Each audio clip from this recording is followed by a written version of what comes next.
Hey, this is Jay showing you a Valus cheese spot. What you want to do is, these are the doors that you come in right behind me. You're going to jump up on this crate right here to the left, right there. Then you're going to jump up into this, I don't know what this little room is right here. Be careful in here. I make a bonehead move. I try to throw a grenade down there, ends up catching on that little screen and killing me.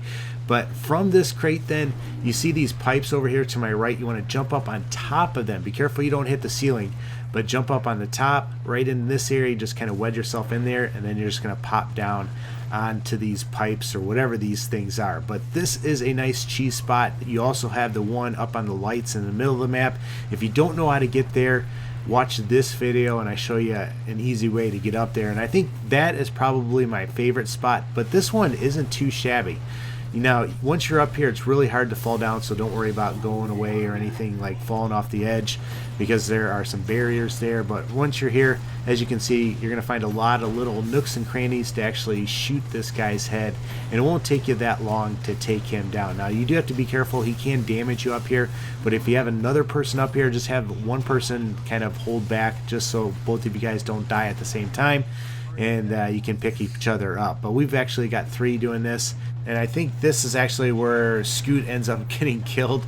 Unfortunately, we couldn't revive him, so that's one thing that you want to be careful of. Wherever he died, for some reason, he got his respawn right here, and for some reason we just couldn't hit that X and get him respawned in there. So just be careful with that. So when you go down to 2 players, or if you only have 2 players, just kind of keep spread out. I'd recommend running a class that has their toughness and health regen all the way up. Don't worry about agility. You just want to be harder to kill while you're up here, because Valus will be able to hit you once you're up here.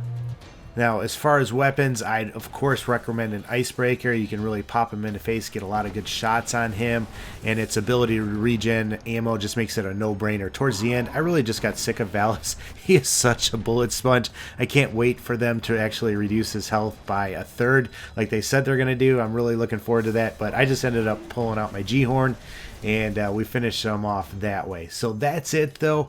Now, there is a way that you can get down. You have to go back to the other side, but I'm just going to skip that, because you really don't have to get down to get anything unless you want some of that money or some of that glimmer. But if you do, just go back the way you came. But I'm going to skip ahead to the results.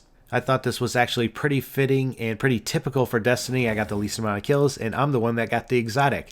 Whereas last week I had the most amount of kills, Evil Scoot had the least amount of kills, and the game gave him a G-Horn.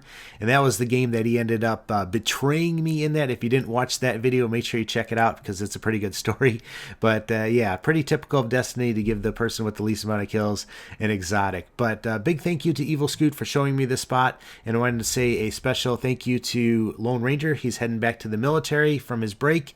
Thank you once again for serving, and for everybody else that serves. But that's all I've got for you. If you've got any comments or questions, make sure you're leaving for me. As always, though, take care and God bless.